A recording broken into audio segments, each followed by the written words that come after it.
সব গাড়ি এখন দাঁড়িয়ে গেছে। এই যে এখানে কি হয়েছে বুঝতে পারছি না, জাম লেগেছে প্রচুর। সবাই একটা গভীর আলোচনার মধ্যে আছে। কি গভীর আলোচনাটা আমি দেখতে যাচ্ছি। ঘটনাটা কি দাদা, কি হয়েছে?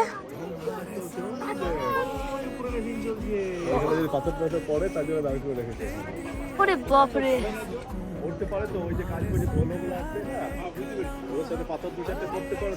ওই ওই উপরে কাজ হচ্ছে, তার জন্য এখানে কিন্তু গাড়ি বন্ধ করে রাখা আছে, কারণ পাথর টাথর পড়তে পারে তার জন্য।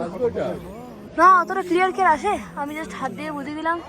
এই যে এখানটাতে হয়ে গেছে, এখন এখন কাজ স্টপ, সবাই দৌড়াচ্ছে গাড়ি তোলার জন্য।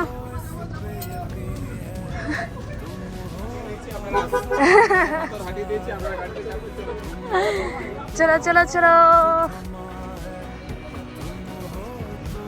তাহলে এখানে পাথর সরিয়ে দেওয়া হয়েছে, পাথর সরিয়ে দেওয়া হয়েছে না, মেশিনটা বন্ধ হয়ে যায়, তার জন্য আবার রাস্তা ওপেন হয়ে গেছে। তাড়াতাড়ি করে করতে হবে।